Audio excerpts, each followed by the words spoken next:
You are listening to Overwatch League Network, the podcast with Deadeye on all the latest Overwatch League news and information. The show with Tactical Visor on all of the statistics and analysis. Here are your hosts, Booger and Tanura.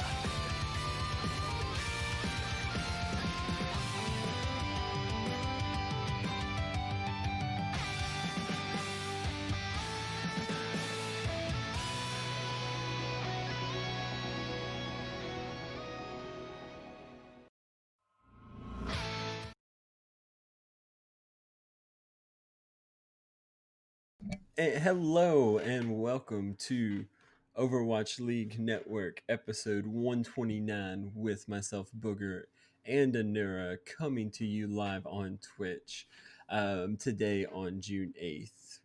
We're back after taking last week off. You know, we you don't need us to tell you what's going on in the world right now, and we just felt it was probably better to make time to listen to other voices, and maybe it wasn't the best time to talk about video games, but now here we are with our new start time for the show and a new schedule for the Overwatch League coming up this weekend.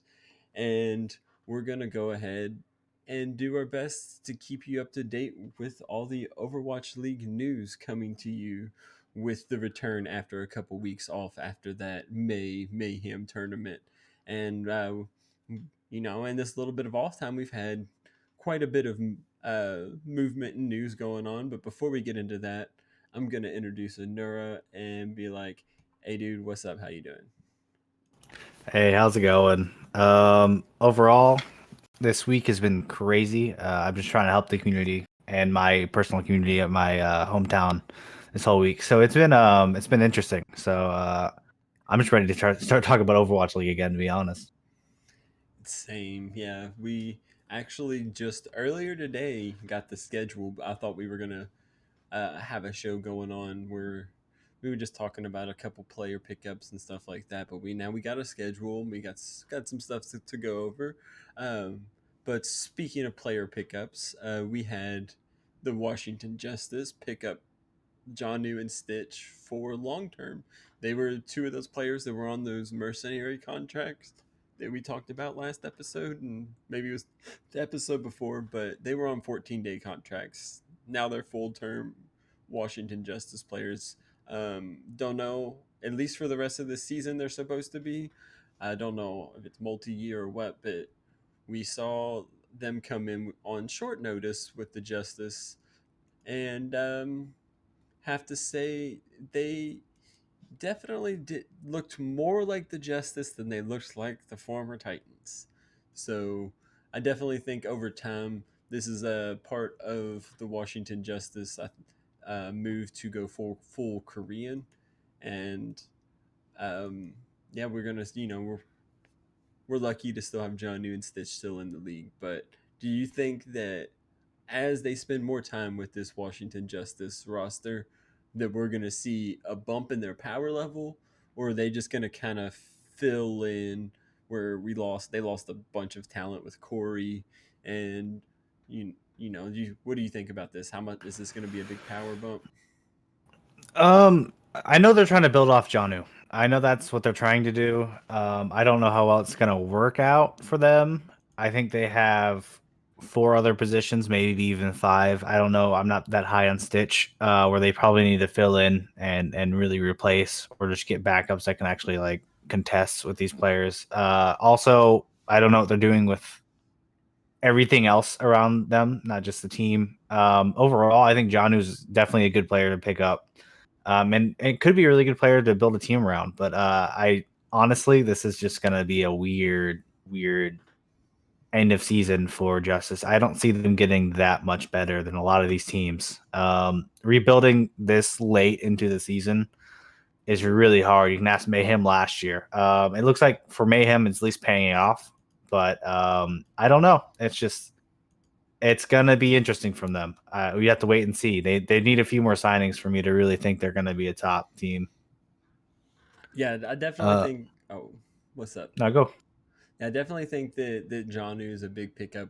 We definitely seen Stitch actually spend a decent amount of time with the Titans on the bench. So it's kind of a question of, is Stitch really that same level as some of the other Titans were? But you know, the Justice were in a rough spot. They did not have a full roster, and they really needed some help. And they're actually, we'll talk about it some more in a little bit. They actually had Ellie vote and the Justice decide to mutually part ways, and that means that Johnu's going to be their full term off tank. But that shouldn't really be a surprise because the whole team, you can tell they're shifting to a Korean roster. And I've seen Ellie vote. I don't know if he said it or typed it or whatever. He was saying that it was hard for him to really be a part of the team when during their scrims and stuff wasn't able to, you know, wasn't able to understand what was going on. So it's hope that we can find another team because Elivo was one of the stronger parts of the Justice, and now I'm assuming looking for a new team, maybe next year, maybe the rest of the season. But we definitely don't want to see Elivo just fade away into oblivion. He definitely, I think he could make a pretty good off tank on in the Overwatch League. Um, No, I agree. I think Ellie Vote is a solid player. It's honestly, I'm surprised that they didn't think to build a team around a player they already had instead of buying a player like Janu. I understand why they're going full Korean. I think it's kind of like a scapegoat. Goat personally, I don't think it's the smartest move for them. I think they had a good fan base that liked some of their players, and I felt like they could have built it again. But instead, they're going for a more Korean team to be a competitive team, and I think you could have been competitive with some Western players too. And I mean, I don't fault them for going for Janu, but I wonder if he only stayed because he knew they're going to go fully Korean. There could have been a lot of things coming in, but Elivote leaving is huge. What I actually find just hilarious is that Lulsish is the last Western player on that team. They have not dropped his contract. He has not left the team. He's still just chilling, just doing whatever he wants. Probably just collecting a paycheck. I don't blame him. Like, dude's had it for about a year and a half. Keep doing you. I find it hilarious. Yeah, I'm starting to wonder if the Justice just kind of forgot about him because, like, what the heck? At first, it was visa issues, but then they went all online. People were playing on teams from all over the world, and just crickets, crickets. So, uh, last thing we got about the Justice is we had John Galt, who was their general manager, decided to John Galt was the head coach. okay, yeah, head coach. I got it. I got it mixed up. My bad. But he decided to step away from the Justice. In the tweet, it said to further his education. So I guess he's probably going back to university. So you got to do what's best. And I think with the direction the team was moving, they've been replacing, changing a lot of stuff out. Maybe he was looking down the road, just didn't see a place for him to go. So hopefully best wishes to him. Have not heard anything bad about John Gold at all. So sad to see him leave esports, but you gotta go to school sometimes. It does say that, but I don't know if he's exactly going to school. I think he's actually just gonna do some content on the Overwatch League and maybe try to build out again. I don't think he was head coach material.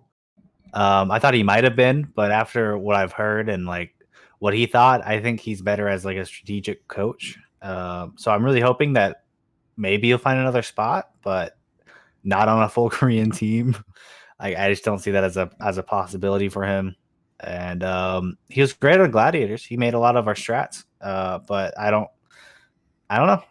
He just didn't make a competitive team, and it sucks to see. But you got to let people go, and they can actually no longer fit because they can't speak the language of your players. So good luck to John Galt. I hope I see him later in the league or making some good content or something, But for now, like I guess it's like for what direction Washington's going, which I don't agree with the direction exactly, but it's what they needed to do. Yeah, and on a lighter note, we did see possibly the biggest meme signing that the Overwatch League has ever seen over the past few weeks. We saw Sideshow, the former desk current caster, compete in a match with Yaki of Farah 1v1, in which it was first to like 20 or something. It was first to a pretty high number, and they said if Sideshow can get 5 kills, they'll give him a 2-week contract on the Florida Mayhem, and he did it. And that those 2 weeks that he's on the Mayhem, uh, there's no games, so there's like no consequence. It's just kind of like I thought it was just for tweets and for content, but now I'm seeing they made Sideshow Mayhem jerseys, so Mm-hmm. they really got behind it. And then he got traded to the Gladiators after another charity event. So how does it feel to have Sideshow on your favorite team? Like, do you want to see him Oh, roll out on the next game that the oh, Gladiators it's got? amazing. I don't want to see him on the field ever, but I loved what happened. I think it was perfect for content. I think Sideshow is the perfect person to do it with, where he just challenged Yaki to a 1v1 fire duel. And I think he only had to get 5 kills to get the contract, which is fair. Like against Yaki, that's absolutely fair. Yeah, And Yaki's really good. he did it. But then he went on it was a charity stream with DPay, their the Gladiators coach, and they're looking for incentives to gain the next level. I think the charity was NAACP, to be exactly. I think they raised like $21,000, but the $8,000 mark was him being traded to the Glads. And when he did, I was like, "Oh my god, I can't believe this is happening." Sideshow's on my team, and everyone's like, "Wow, they filled their DPS hole." Like, wow, they got 4 DPS now. Look at them go, But I like it. It's good content. I think Sideshow's perfect for it. I'm sure he doesn't want to be played, so it's like he probably just it's good shit. I'm excited to see his jersey sales because I think he's gonna sell more jerseys than a lot of players nowadays. So it's cool. I like this. Yeah, Sideshows always makes me giggle. I've always kind of laughed at him a little bit, so it's no surprise to see him up into some hijinks while there was an Overwatch League break. It's also just good to keep the league in the news. So hearing about all that was pretty hilarious. And if you watch the show match, it is pretty funny too. They had match chat on. I'm not gonna say it. I won't spoil nothing, but go back and watch it. It's pretty hilarious. And then we got some more movement within the league. We had the Toronto Defiance GM, Jason Wan, decide to announce his retirement from esports and cited that he had a loss of passion in esports and that he just thought that he'd probably be better without it. Is kind of the way I read it, but like not in a bad way. He definitely didn't write a statement like Washington did a couple weeks ago. Like it, it's fine. Like he just is deciding to do something different in life, and Toronto is definitely one of those teams that hasn't been really up to the par that we thought they would be. It doesn't seem like they've really been performing to the sum of their parts. So to see movement within the Defiant organization, which there was even a little bit more, you never want to see somebody leave esports altogether, but Toronto definitely needs to be working on some changes. Maybe they get a new GM and really get it cracking and try to salvage the season they got.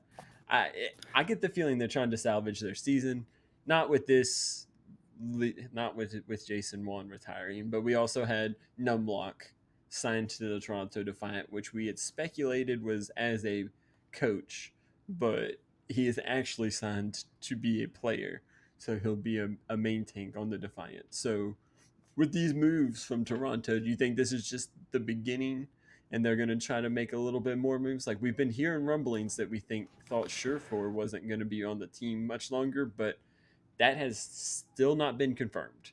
So So It's been confirmed that he's on the team. I know Canadian Overwatch did a podcast with I think their assistant GM. I don't remember his name exactly. But the assistant GM said basically like Surefour is still on the team. He doesn't want to lose, and right now the team's not in the right mindset, and so he's not going to play until the team's in the right mindset so they can win again.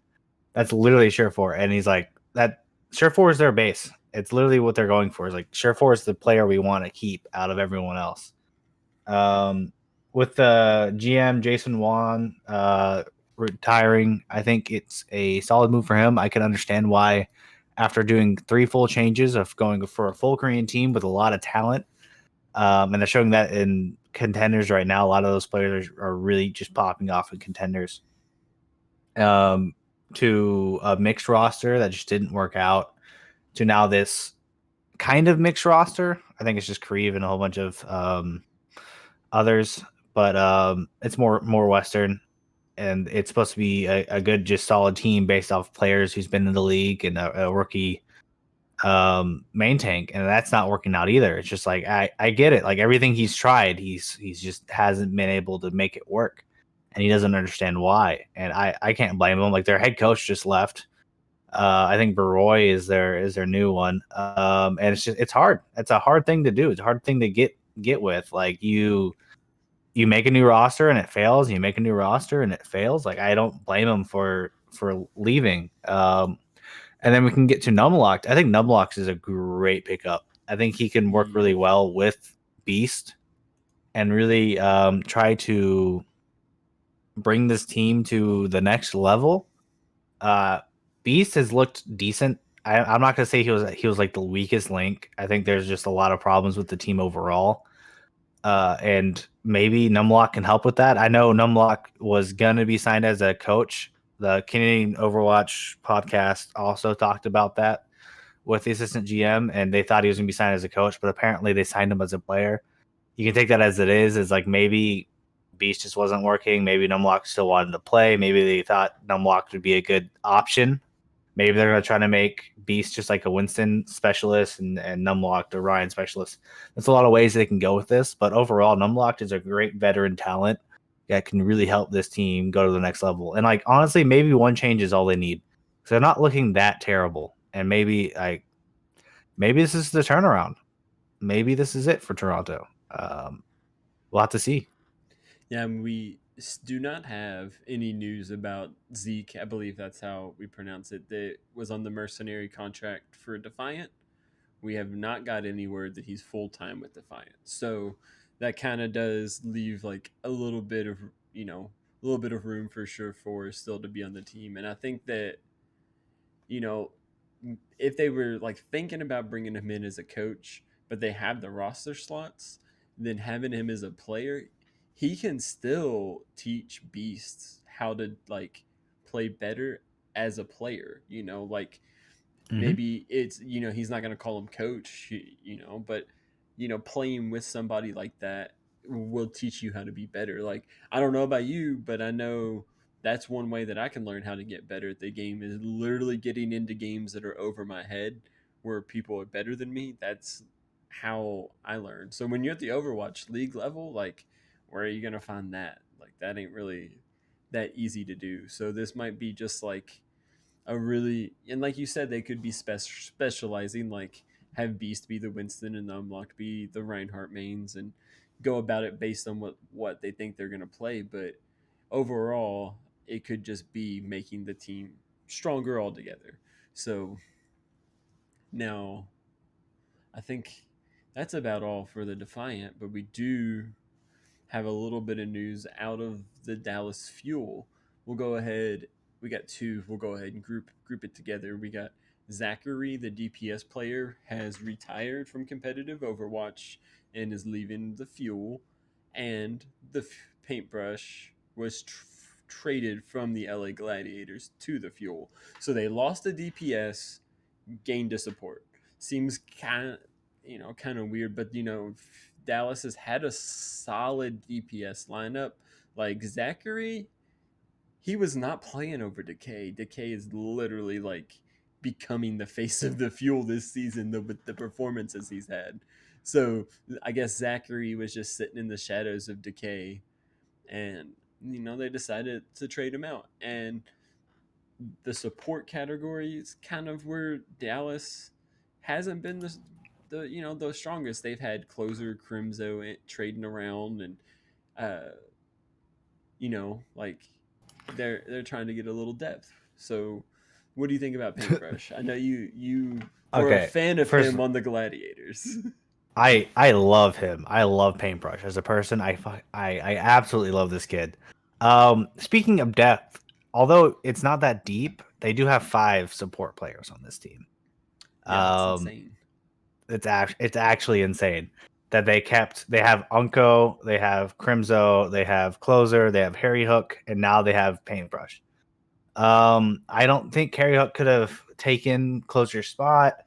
But overall, I think this might be a good move for them. I think that Paintbrush brings a lot of positive energy. For me, he kind of seems like a Mickey of sorts. For the Dallas Fuel fans, they're probably like, no one can replace Mickey. This dude's positive. He's just such a positive person that he really could bring the next level of um, of energy to this team. And I don't know. I thought maybe they're going to go more Korean. Um, I know there's rumors of Unique joining this team, and Unique is from Element Mystic, but it seems like maybe visa issues or something got in the way. I think Paintbrush is actually a really good prospect for them. A lot of people might think he's not that good. He's been working under Big Goose this whole season, working his butt off, and I know the coaches have been really trying to get him in the game. That's why he played that Boston game. It's I like this. I like this pickup, and Zachary leaving is honestly he got so much hate. Zachary got so much hate by the Dallas Fuel fan base. I'm I'm glad he's out of there. I hate to see him go, but I think he's gonna enjoy Valorant. I think he still can grind games, and I think he'll find a spot. I think he'll find a spot somewhere. It might not actually be Valorant. It might be in the next game, but this kid, he can grind hard and he really can be a team player. So I'm excited to see where Zachary goes. I'm excited to see what Paintbrush can do with this team. If they pick up Paintbrush and just don't play him, I'm very confused by this pickup.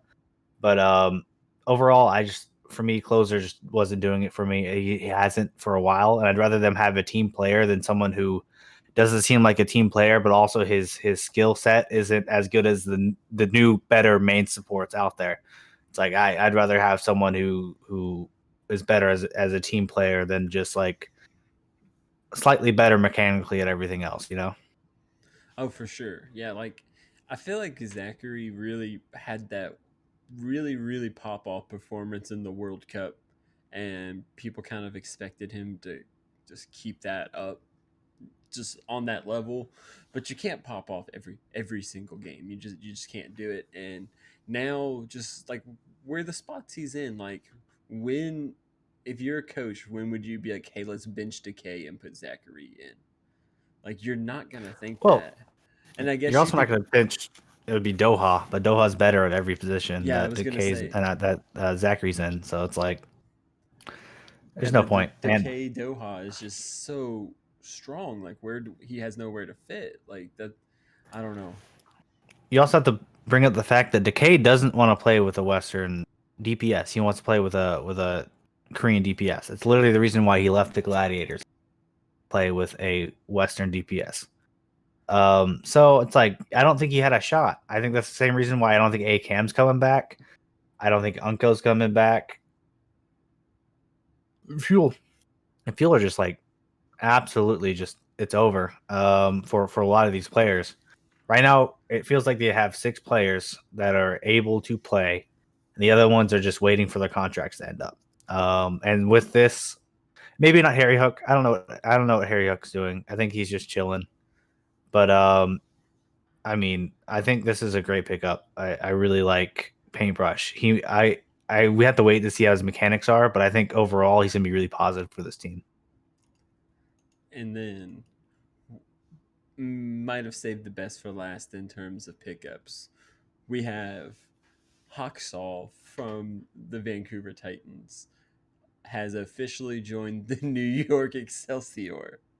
So I think New York is just trying to stock up on Genji pros. So when Genji's meta, they're not only gonna be like, we're the best Genji, but they're gonna be like, we have the top 5 Genjis. Like, what the heck? Like, it's not actually 5, but still, like, Hawksaw going to New York XL is absolutely insane. Like, I don't know. Like, do you think that the new DPS duo now is going to be Libero Hawksaw? Do you think they're going to play him? I don't know. Like, who? How do you think they're going to play this? Because they really have big time overlap between Hawksaw, Libero, and Who Are You?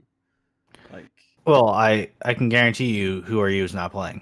I can guarantee you that with this pickup. I think honestly, it depends what playstyle they want to do. I think another thing we can talk about is Mandu's turning 18. He just turned 18. He's eligible. That's their main support that they've been bringing up. I think they might be going for more of an aggressive style with Haxel because Haxel will not play passive. That guy goes in and he goes hard. yep. Um, Overall, like I think it's just going to be stylistic differences between Libero and Haxel. Um, I think they know what they're getting into with this player. I think they know that they have a lot of potential with this player. Also, Nene just came back from New York to Korea, so they have their full DPS line now. Everyone can play. It's gonna be good. I don't see this going badly. I really think this should upgrade the New York Excelsior to the next level. I'm hoping they can compete with Shanghai. I don't think they're exactly there yet, just because Shanghai's so well disciplined, and I know that New York's more of like a team based, a player based org versus like team based.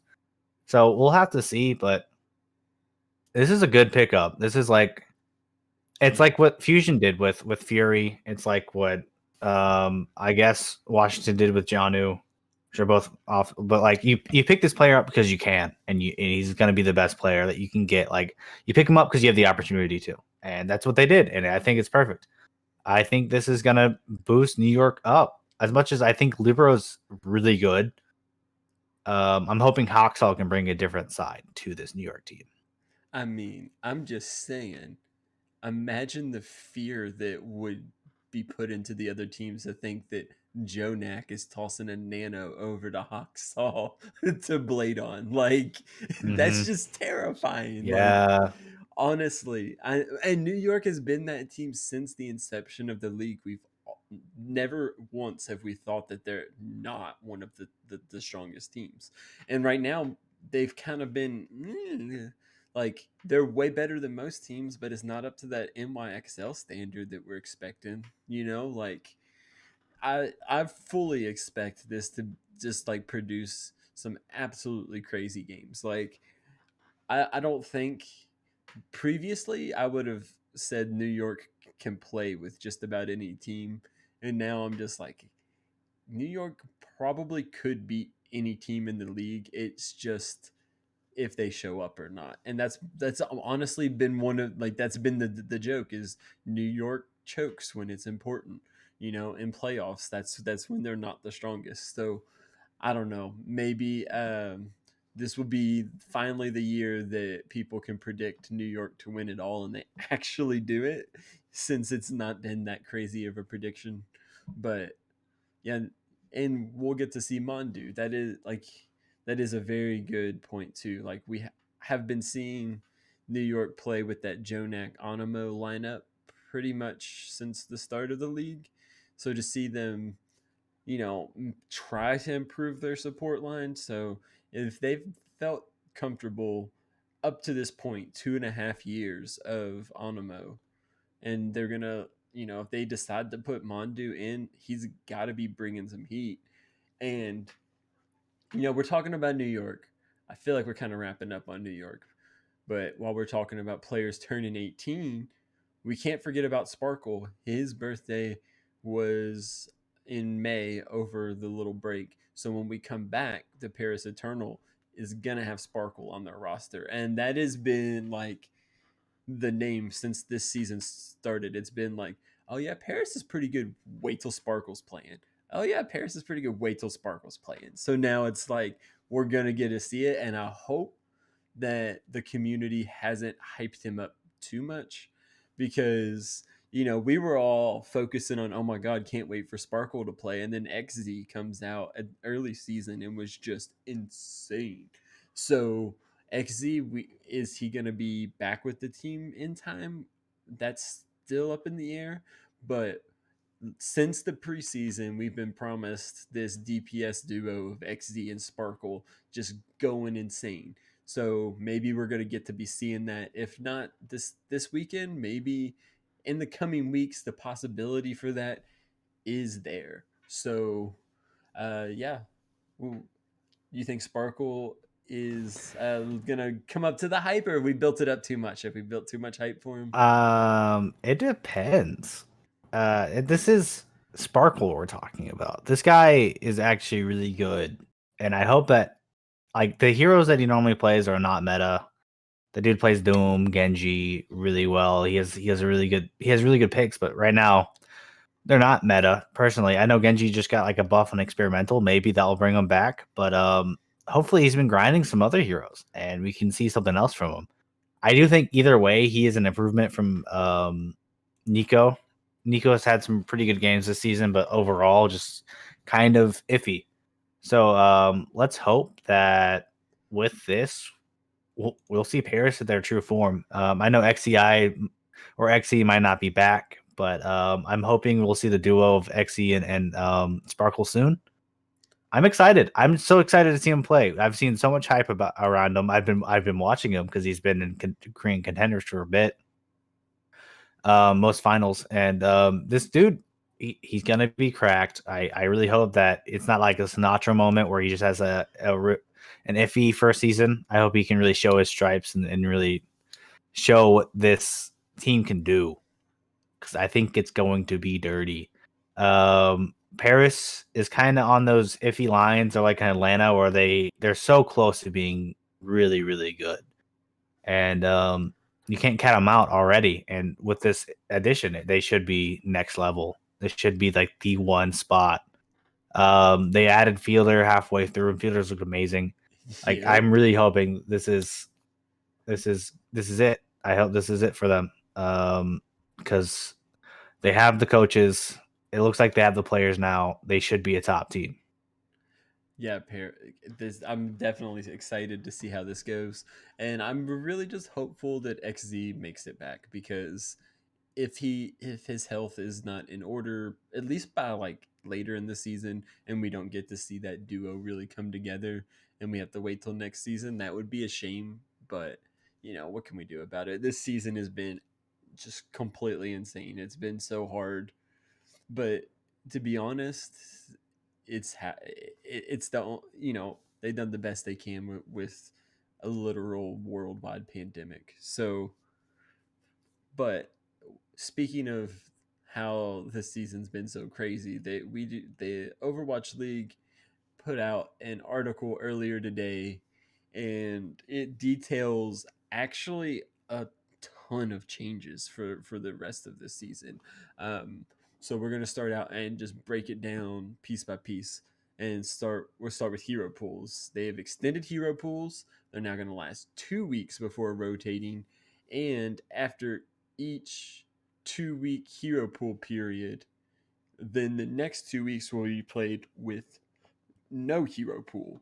Um, so that was, and those 2 weeks with no hero pool is going to include tournament matches, which is kind of what we've seen. Um, so I guess we should have started with this tournament format that we've seen for the May Mayhem is going to continue moving forward under the name the Summer Showdown. So they're gonna have hero pools. That's one of that are gonna only last now. They're gonna last 2 weeks and then be off for 2 weeks. And that's one of the things we heard about this May Mayhem is like comps were still pretty all over the place because having no hero pools for a week in between having a bunch of different hero pools is the same as the hero pools, just changing every week. And that's one of the critiques we've had, is to make them longer. So this is going to be, I know you've said just more than almost anybody I talked to that hero pools need to last longer. So now we are going to have this 2 weeks and then 2 weeks off, which will transfer over to like the Masters ladder and whatnot.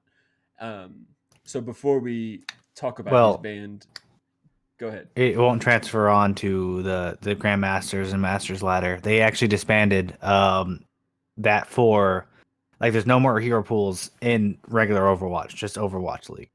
Oh, okay. So I thought they were still masters and above. They just okay. Never Nope, mind. they cut it all off. I do think it's good for the Overwatch League though. If they're gonna keep it going longer, I think this is really good to keep metas more fresh. I think no one can argue that 2 weeks is still for me. It's still a little shorter. I think I did say 2 weeks earlier, but I do think it's a little bit shorter than exactly what I want for 3 weeks. But if they're going for this month playoff system where each month is a new tournament, it makes complete sense to have the first two like hero pools. Like you have to play under these rules, and the next two you just set them free. And by then they should have at least a patch that changes things up and makes to where Overwatch League should have two different metas uh, per tournament, which is pretty cool. Overall, it's what I wanted. This is exactly what I wanted. I think this is good for the league. I mean, hero pools, people can hate them, like them. It changes things up. We don't get goats for 8 months. We don't get dive for a year. Like it's just not. It's not a thing. Double shield doesn't last forever. It's just this is really good. This is a good thing. This is a good change. They should have done it sooner. I'm not. They really should have done it sooner. I don't know why it took them so long. I think it's kind of weird that they're keeping it and they're not having it in Overwatch in general on the competitive ladder. But I mean, if that's what they think's best for the league, then I'm gonna trust them for a bit. These month formats have been amazing. Absolutely, just fantastic to watch. May Melee was a smash hit. Mm-hmm. I loved it. It was I enjoyed watching every single bit of it. What do you like? I don't. If it's not if this isn't it for the season, I don't know what you can do. And next season, like you're gonna have to have these tournaments next season. Viewership went way up. This is it. This is what you need to do. If you're going to keep hero pools in Overwatch League, maybe think about just doing hero bans for the teams. But give it thought next season. Right now, you have hero pools. Like I'm tired of seeing changes now. I want to see this as like the definitive what's happening. I'm looking forward to these. This is nice. It's not boring because the regular season's honestly a snooze fest. You just like wait for the next game and the next game, and you're just waiting for that final tournament. So overall, this is nice. I enjoy it.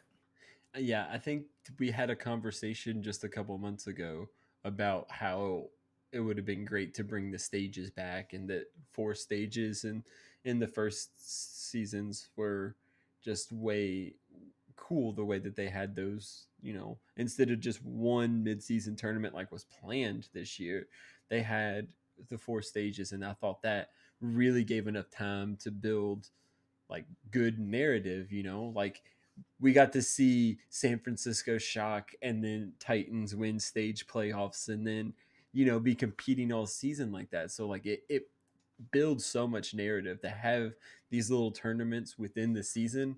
It's just excellent. I have not talked to anybody who has not thought it was awesome.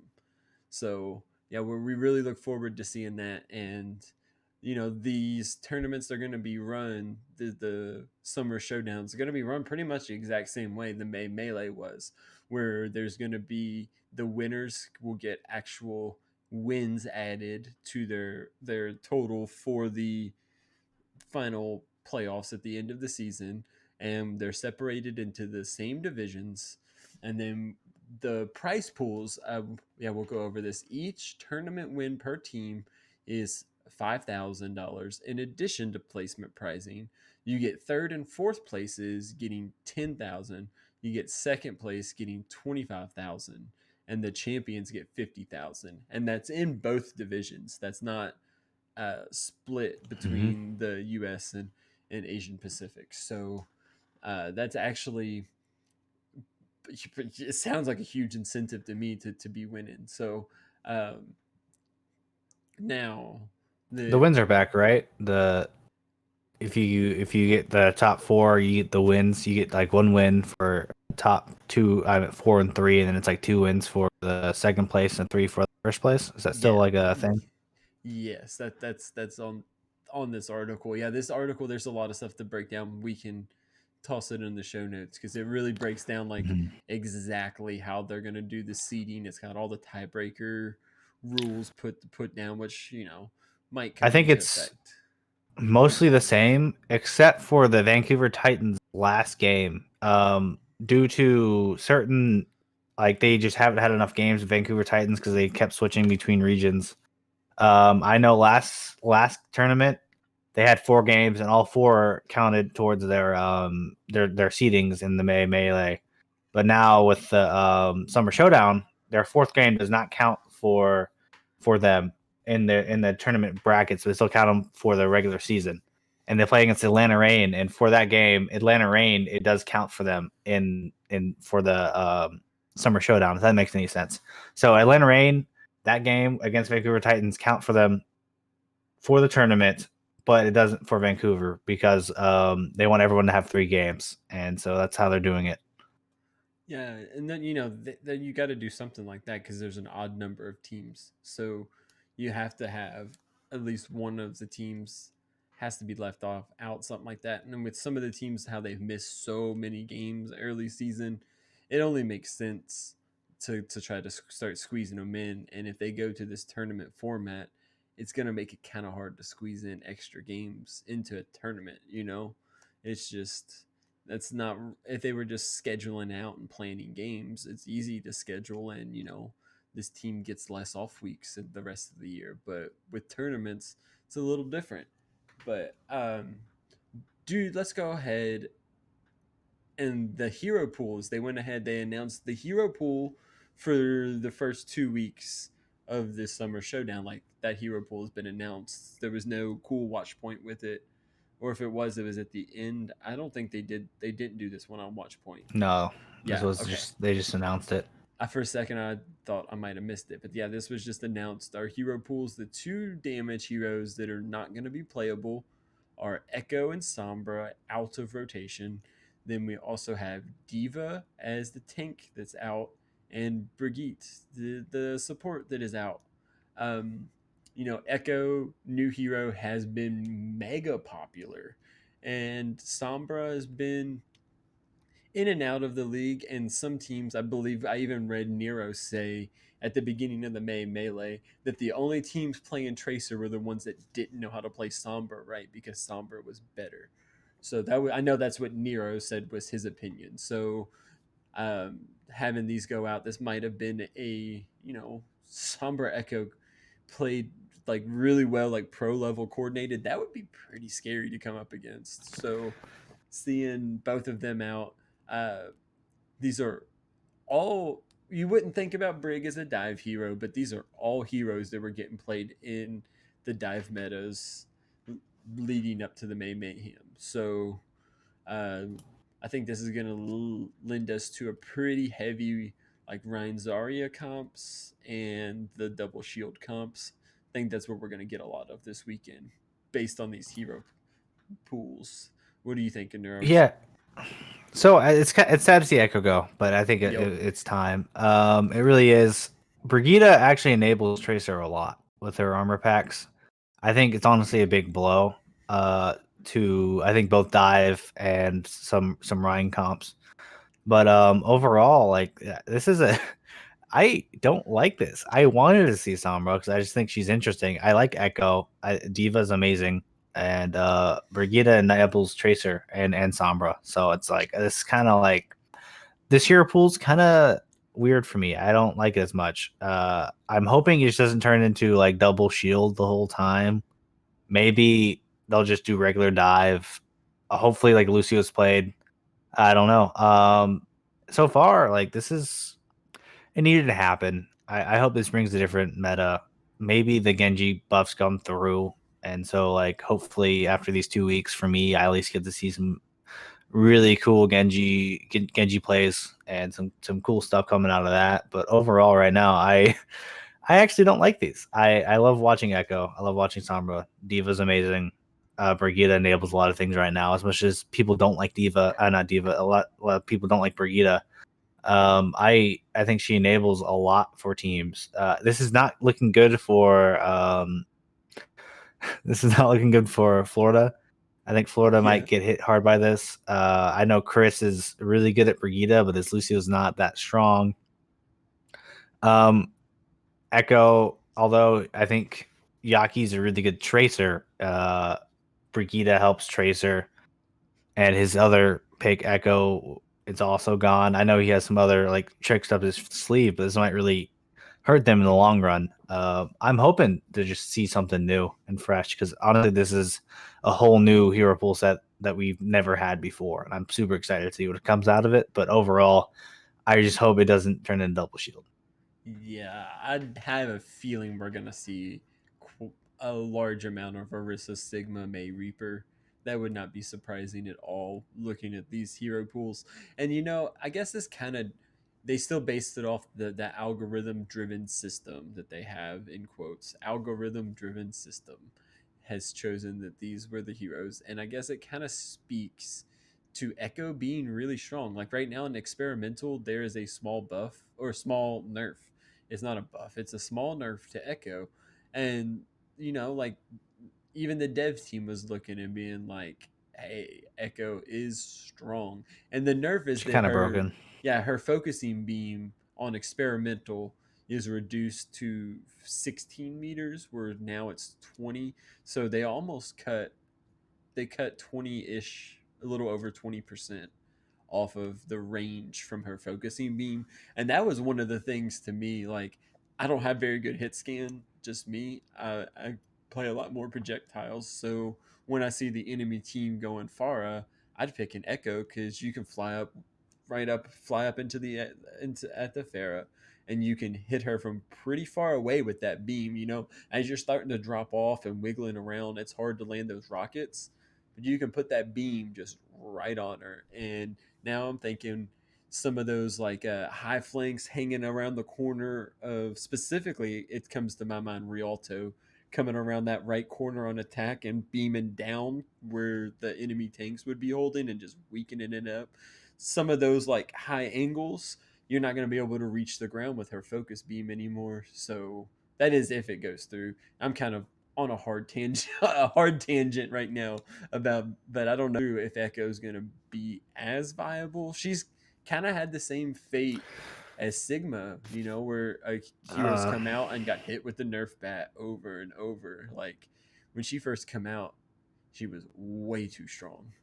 I So think she's going to be viable. I think you her do, sticky bumps are too good. I think her movement's too fluid. I think she's not going to be as viable, but barely.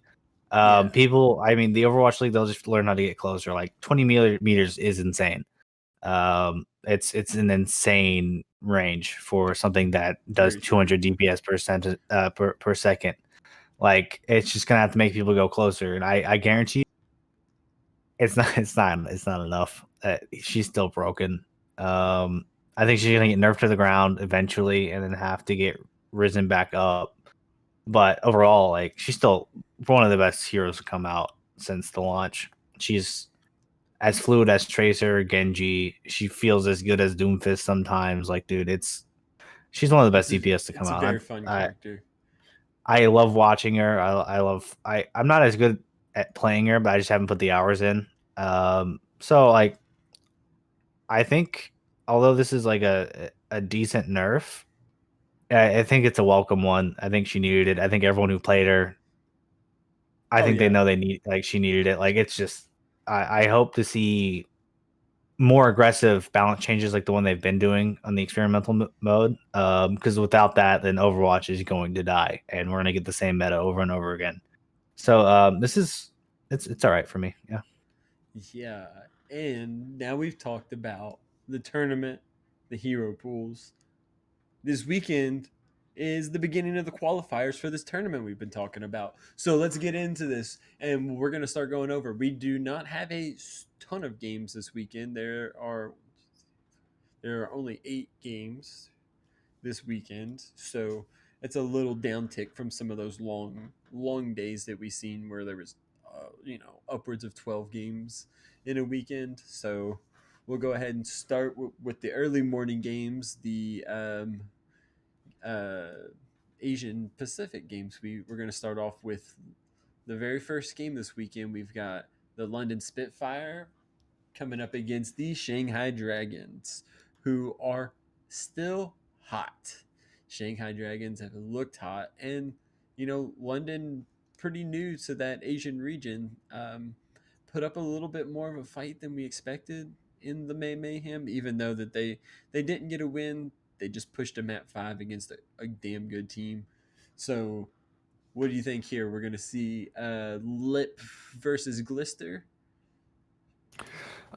This is actually London played really good against Shanghai in the May Yeah. Melee. Mm-hmm. I honestly I was very impressed with how London plays. They're a very disciplined team. I think they're a really well coached team. So I'm excited to see this game. I hope it's not a 3-0. I don't think it will be. I think at least London can pick up off the map, which is saying a lot since I had very low hopes for this London team. For sure. It looks like overall, like it was good scouting. Like these guys are gonna be traded and picked up if that's what London wants. Is just like to trade these players and make some money off of them. They're going to, no doubt. Like the GPS line alone, I think Sanguinar is going to be a huge pickup for whoever picks them up next year. If not London, like I don't know if London wants to keep these players or not, but if they're going the Boston route and trying to sell them off, I mean Sanguinar is looking really good. Glister, I don't think they're going to trade Glister. Bernard is looking amazing. J-Mac looks like a solid main tank. Like it's a solid team. It really is. But it's also they're playing Shanghai. Like they're playing Shanghai, and as much as I think Shanghai has a good team, I do think they can flub some matches, not some matches, but some maps. So they could make it closer than it actually is. But I mean, I have Shanghai winning this. Oh, for sure. As of right now, not. I'm not going to make Shanghai the underdog against any team in the league right now. They're equal to or greater than pretty much any team in my opinion. They could hang with anybody. So London, definitely we got the upset goggles on looking at London because it's possible, but it would be an upset. Um, but both these Asian games that we have this week are bangers because right after that London versus Shanghai game, we get to come into New York Excelsior versus Seoul. Their first game with Hawksall in the lineup, they're getting thrown up against Seoul, who is kind of up and down this season. They had a pretty good hot stretch in that May Mayhem as the bottom seed in the Asian division, making it to the finals and starting off with a 3-0 lead over Shanghai before getting reverse swept. So this is two big questions here. Not only is New York versus Seoul to me it just seems like a hype matchup no matter when it happens, no matter what season. But at the same time, this is New York's first game with Hawksall and Seoul's first game after that reverse sweep in a best of 7. So can is did I don't know about you, but that if I got reverse sweeps like that, I'd be boomed, like boomed for weeks. Well, I'd also think they'd be boomed after like 2-0-3, and they bounce back after that. True. But this matchup's actually really good if you look at like what's happening. Everyone forgot that Seoul picked up Slime, and they have not played him yet.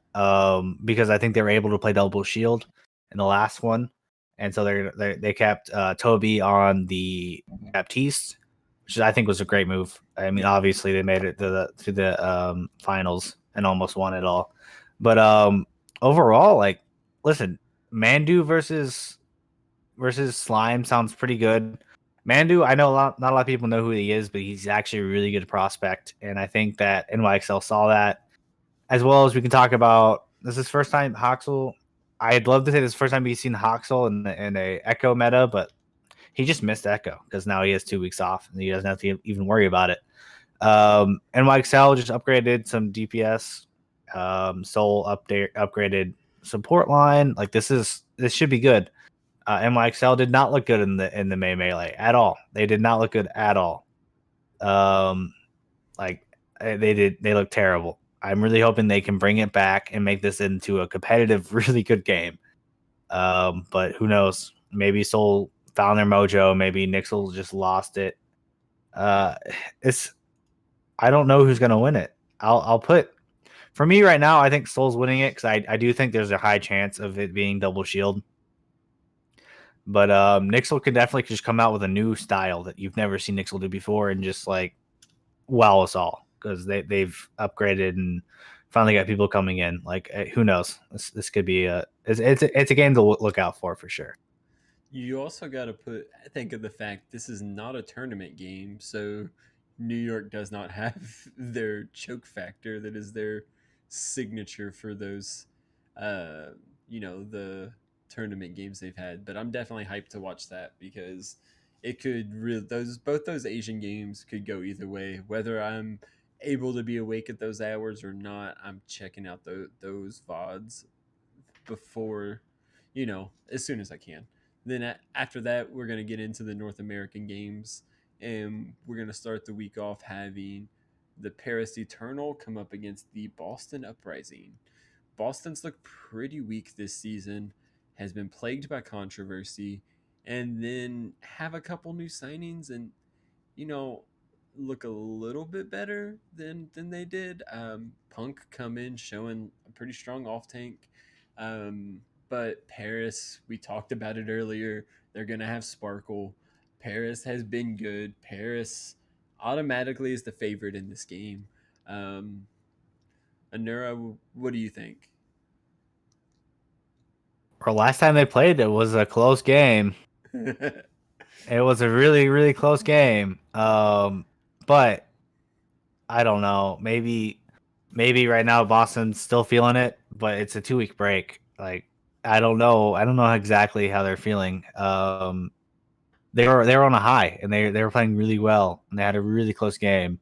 I also want to mention that they do have Mikey, their new main tank that could play over Yeah. fusions. But we don't know for sure.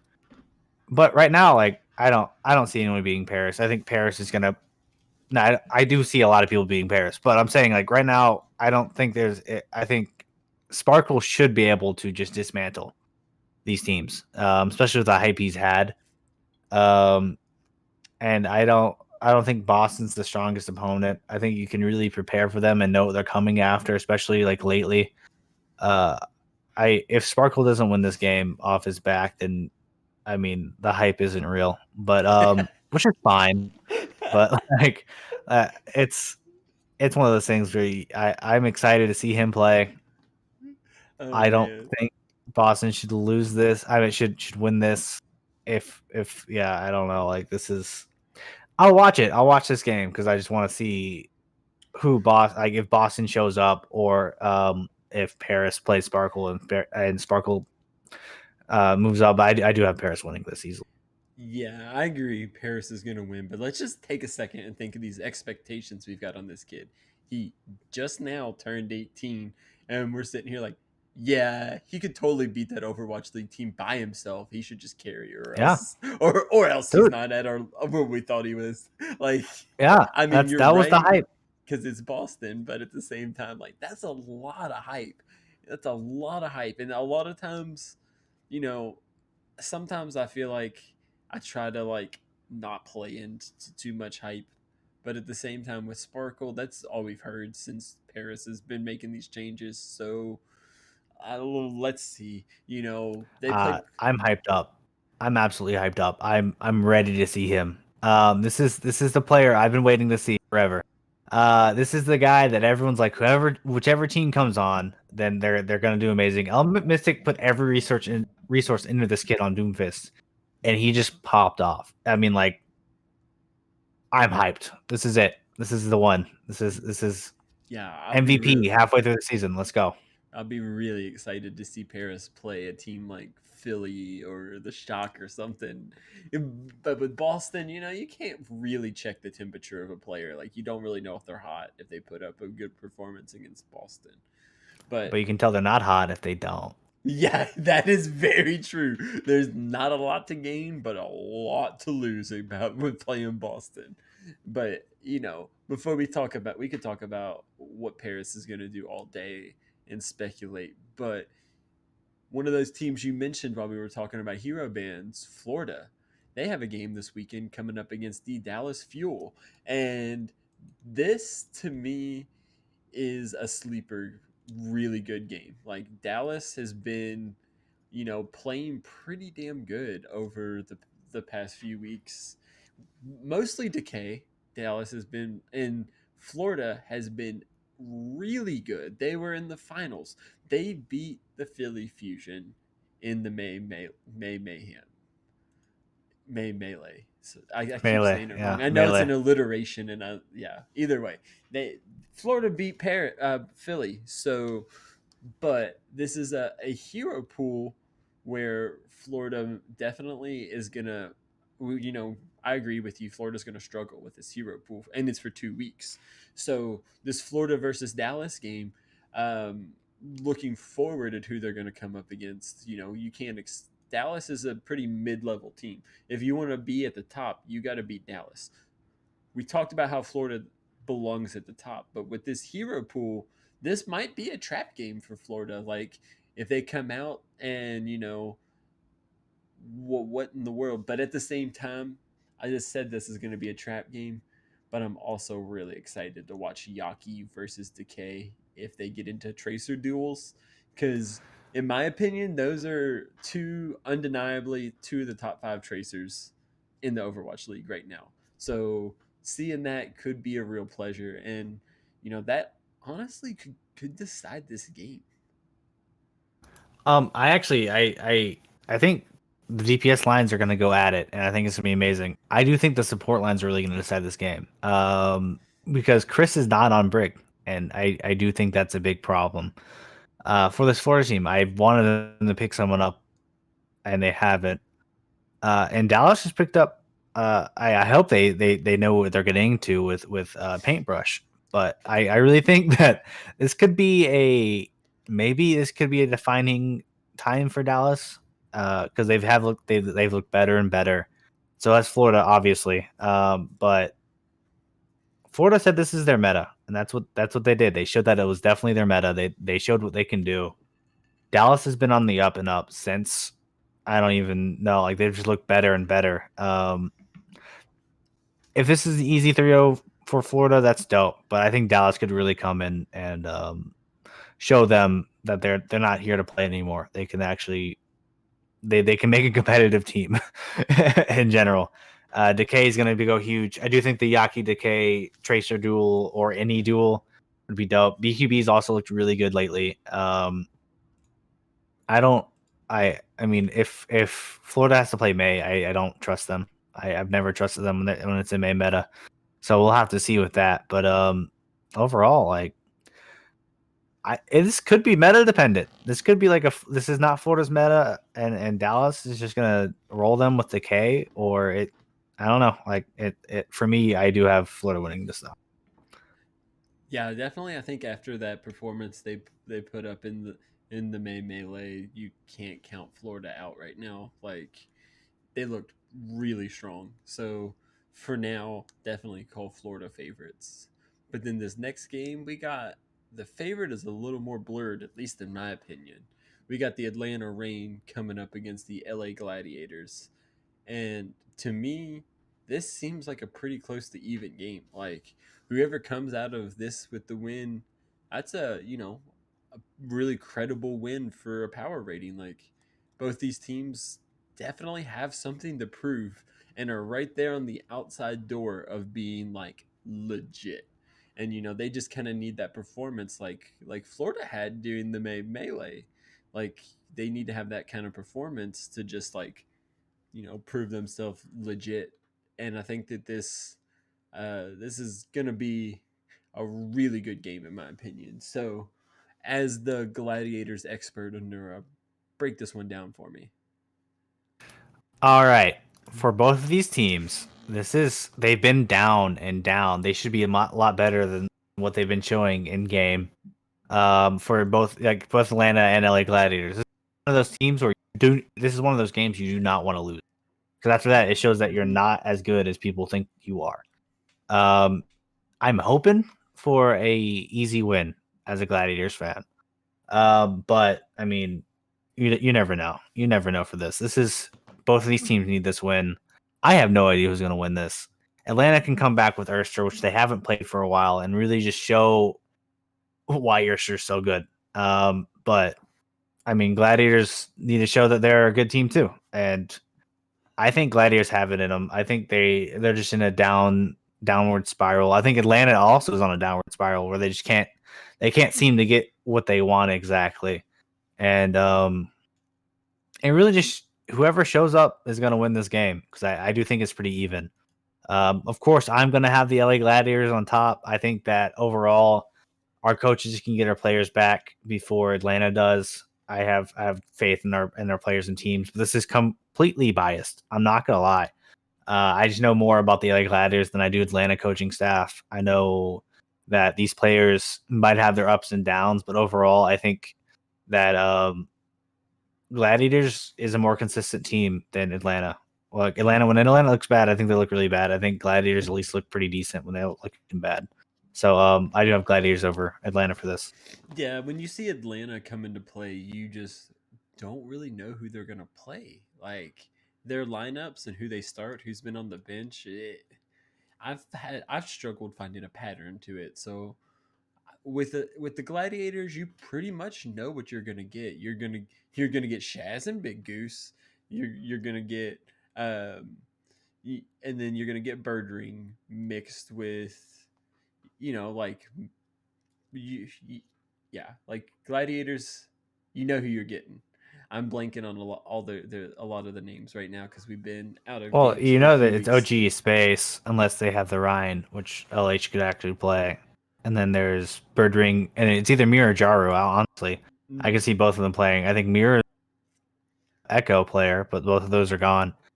But like you do know what you're getting with the Gladiators more than Atlanta. Atlanta has a lot of different looks and a lot of different Hmm. players that you just don't know who's gonna play. Yeah, like that. Um, You know what I'm saying? Like Gladiators throughout the game usually make one sub, maybe. Some games they don't even mhm. make a subs. Whereas the Rain is just like their tanks seem to be so mismatched. They come in with where they had Hawk and Gator had been a tank pair for like an extended period of time in contenders. They even had Gator as a two-way so he could be playing in contenders with Hawk here and there last season. So when they come in and they have Hawk playing with Pokepo, I'm just like, what the heck? Like, it seems like you would want to keep Mhm. those duos together, and they're just mix and matching. Sometimes it seems like they're flipping a coin for who's going to be on the field, and we really haven't seen hardly any Erster. And last year, we were just talking about like wait till 2-2-2 comes and we can see Erster playing DPS, and it was badass when we seen it, and then yeah, it hasn't really happened a lot this year. So yeah, I definitely you I want to lean towards Gladiators too, but that's more of just like a gut thing and less like raw statistics. But if we want to talk about a matchup where there's a clearly defined favorite coming up after that game, we've got the Philly Fusion versus everyone's favorite team, the Houston Outlaws. Everyone's favorite team. And I just like I just got a question for the people that think Philly's gonna win a map. Like, why? Oh, man, this is gonna be a fun game to watch. I'm gonna enjoy this one. Let's let it soak in. Let it soak into my soul. I mean Philly. I think Philly's gonna. They're hungry after their loss against Florida Mayhem. Honestly, I think it was a different meta, or maybe I think Philly had a little bit weaker take with their Ryan comp. They could have just won against Florida. Houston, I don't know. I think they actually did look pretty good, and I think they played a really strong um, Dallas team in the melee. But it really depends on if they can play their strengths. That's all Houston wants is just can we play our strengths? And I don't know if they can right now. I hope I see hydration on tank again. I don't want to see Muma for the rest of the year to be honest. But I know Okay. in an interview, Dream, the assistant coach, just said that the reason that hydration played in the melee was because Muma's having wrist issues, and that's why he's not playing currently. So it's gonna be exciting to see what main tank they play if Dante can carry or not. But like I Okay. don't see it happening for Houston. I think this is So gonna be a harsh match for them. they say Muma has wrist issues, but he has been streaming more in the past month than I have ever noticed him streaming. Like he has been on it. So I honestly think hydration might just be like getting an edge out, and that Dream's not gonna just throw Muma under the bus. He's been on the team since they started. I don't think he's just gonna come out and be like, "Yeah, no, he's boomed. His head's all messed up." Like he's not gonna come out and just say it like that.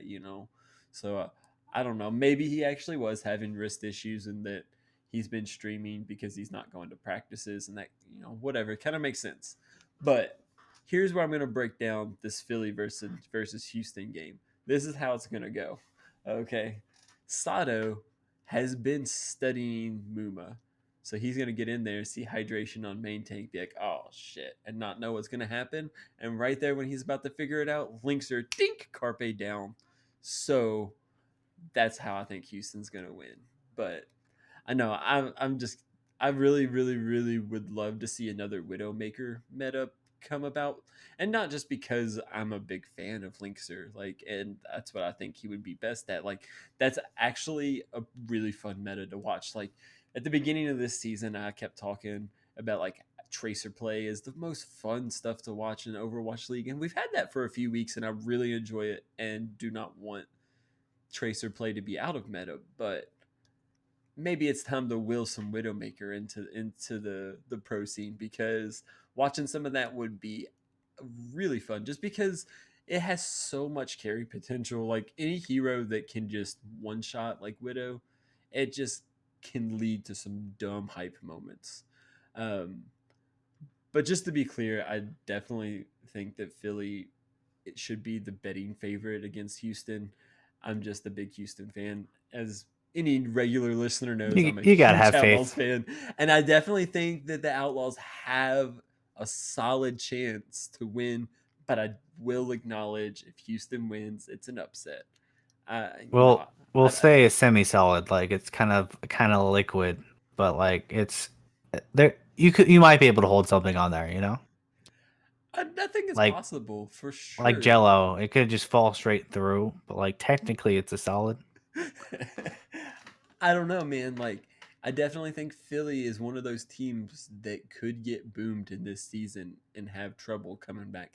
They lost to Florida. I know Florida's really good right now, or in doing that melee. Florida's really good, but that's got to get in your head, man. Like to be the Philly Fusion being like, we are number one type shit, and then Florida Mayhem, lowest win percent in the league's history all time, and they beat them. That's got to get in their head. So I don't know if that could have been something to if you know San Francisco Shock, we seen them lose and come back angry, playing better than they'd ever played before. But that's not the typical standard. Like we cannot assume that from every team. And I'm not going to assume that from Philly, especially when they're going against the Outlaws. I'm going to make up every reason I can that the Outlaws have a good chance. Like, I'm. Man, I hope like everyone gets injured and then we win. Oh no, I'm not taking that dark. That's not the kind of Okay. win you want. You want to win right. Like you want to Hmm. win by winning. Like that. Okay. Yeah. Yeah. And I don't want no technicality. Their internet went out, rolling blackout type stuff. I don't want none of that. I want them to win by Hmm. clicking their heads better. That's how I want. That's what I want Do you Houston to win. Go. do you think they might play Chipsa again? No, Houston's way better than the Titans. Oh, Yeah, if they but it played could be a Chips Doomfist again. meta. It I could be don't a know, Doomfist man. meta. I know you guys have Blase, and I'd love to see Blase versus Chipsa. Blase versus Chipsa would be really, really fun to watch. I Yeah, think Chips would that probably could be a just jump off possibility. the edge when he's seen how good Blase really was and wouldn't want to be embarrassed. Just go right off the edge. Like he did last time. On, yeah, but okay. Before we go on and on, we had two more games after our favorite teams coming. We got Vancouver versus Toronto. Another game coming up this weekend after the Philly versus Houston game. This is a replay of the qualifier match for the NA region. For whatever reason, the NA and the North American Asian regions did their tournaments a little different, and North American had the bottom two seeds play in a qualifier match, and that was the Vancouver Titans versus Toronto Defiant, and that's when we saw Shockwave debut from the Titans, and the Titans didn't get 3-0'd, and they had been getting whooped up on ever since this new roster come in, and then they didn't. So is that could either be a testament to them and their improvement, or maybe it's just kind of talking bad about Toronto. But this is a replay, and they went to map 5 when they played this game for the qualifiers, and it was a nail biter. At no point was I for sure either team was going to win. So this game, while it's not going to be the pinnacle of Overwatch skill like we're going to see, well, this weekend, definitely, I don't think that this is going to be like high level Overwatch skill as far as the league goes, but it's very equal, and that makes for fun matches for me to watch because just going back and forth, taking it to map 5, it's just a fun narrative. So this Vancouver versus Toronto, do you think the Titans getting their second swing at the Defiant? Do you think that the new Vancouver Titans lineup can get this win? It really depends how boom Toronto is. I know they're trying to reform and change where they're at right now.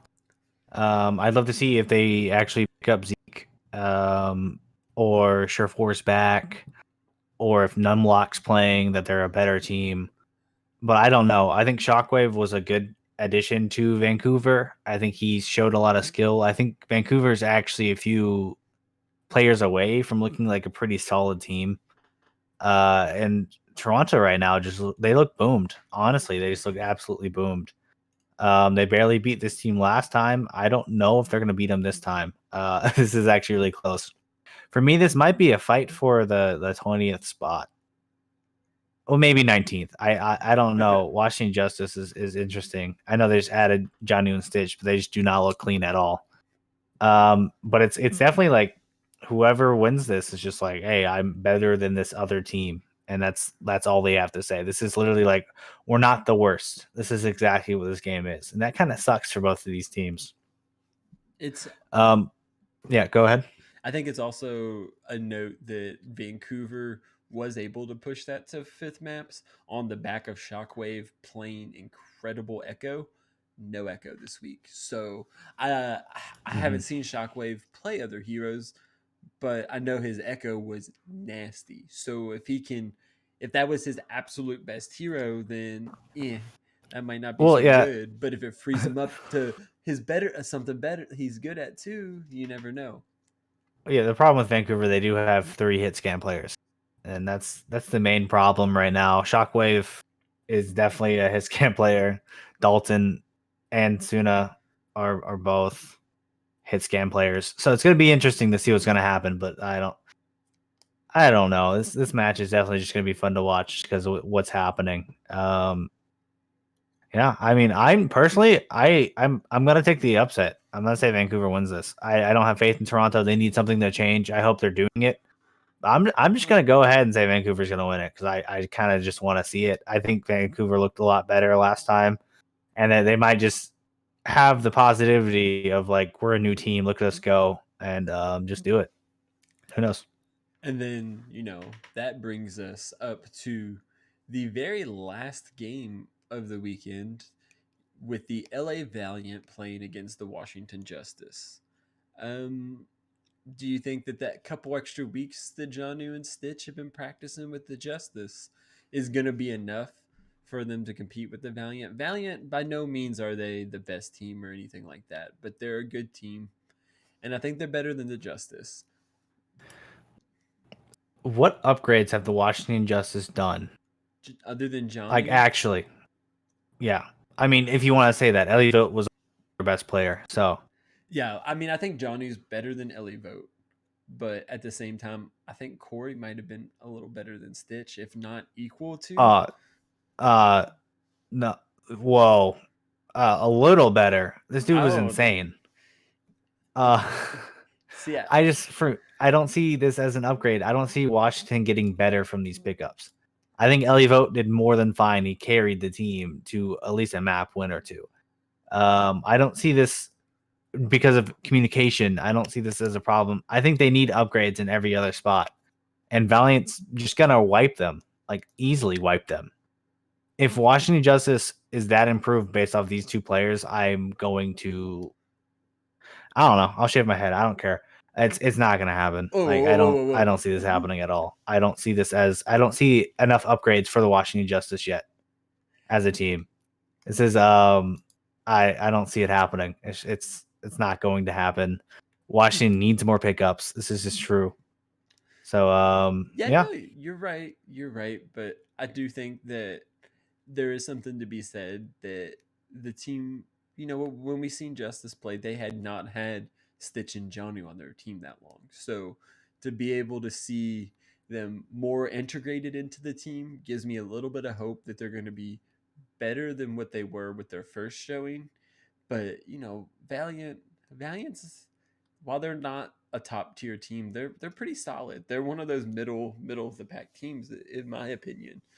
So this definitely is a tough game for the Justice to come in as the underdogs in our opinion. But I don't know, like this is one of those things where they picked up Janu, who is without a doubt their best player now. But to play him, they had to get rid of who was their best player. So it's like, of all the positions that they needed improvement on, they improved on the position they needed improvement on the least. Mm-hmm. Yeah, Yeah. like, yeah, no, I'm right there with you. But at the same time, I see the benefits of wanting to go full Korean. It has its place to have players that are easier to talk to. Like, I couldn't imagine joining a team and trying to, like, first thing you got to do is learn how to you know communicate with each other. Like, that would be pretty tough. So I do understand the want to go full Korean, and you don't want to just like. I I definitely think Jonu and Stitch are players they could build around, but I just, why not see in Minsu instead of Stitch? Like, that's my question. Was he so much more Oh, expensive? Like, he I doesn't have a think team. technically, I know CMC said that he had an offer. No, he's not getting that offer. I do think that offer was Washington Justice. And they said, well, if you're not going to pick it up, then we're going to go to get Stitch. That's my personal theory. This is not confirmed at all. I do think that's exactly what happened. And I mean, good for Washington. Just like, yeah, we'll get your other player then, since you don't want to play for us. But I think that's why they didn't pick up CM Sue, because CM Sue didn't take the offer.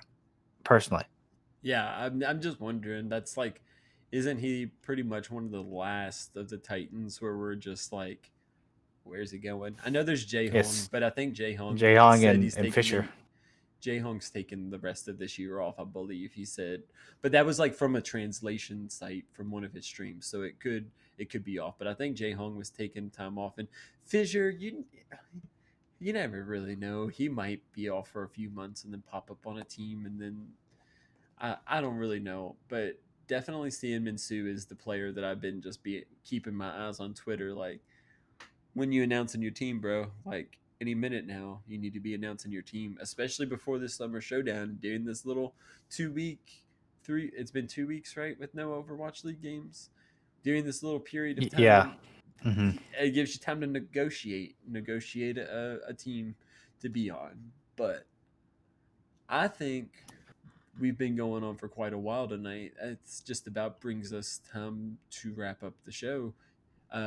If you really like the show, be sure to head over to your favorite podcatcher and leave us a review. We're always looking for new ways to improve the show and just make it better any way we can. And if you leave a review, we'll read it on air. So that could be fun too. Lenore, you want to tell them about the recall? Yeah, you can find additional Overwatch content at our website via every Sunday. We release the weekly recall that lists the episode released within the last week. For more info, follow Overwatch Recall on Twitter at OW Recall. And also, if you'd like to support our podcast network via Patreon, you can show some additional support to our network of Overwatch shows. Consider pledging via Patreon. Tiers start at just $1 a month. More information can be found at www.patreon.com/OWL network. You too can join the likes of our Master and Above patrons Daniel Owl Cash at Agent Life, and 044 in helping our network grow. And Booger, how can they contact the show? If you would like to send an email to our show, you can send it to contact@owlnshow.com. You can check out our website at owlnshow.com. We are on Twitter with the tag @OWLNshow. You can find replays of all past episodes of the show at youtube.com/Overwatch League Network. We have a Discord, which is the best place to hang out and find people to play video games with, and it's discord.me/OWLN show. If you're watching live, you're watching on Twitch, and all of our shows come on live at Twitch now 1 hour earlier, or our show is now 1 hour earlier, but we're part of a podcast network. And our Twitch is twitch.tv/OWLN show, and we are affiliate. And you can show support by subscribing to the channel and earn our network emoticon. And the rest of the shows on our channel, we've got this, which is Overwatch League Network, which airs 6 p.m. Pacific time or 9 p.m. Eastern time. Then on Mondays, then on Tuesdays you have Overwatch League by the Numbers, which airs at 6 p.m. Pacific time.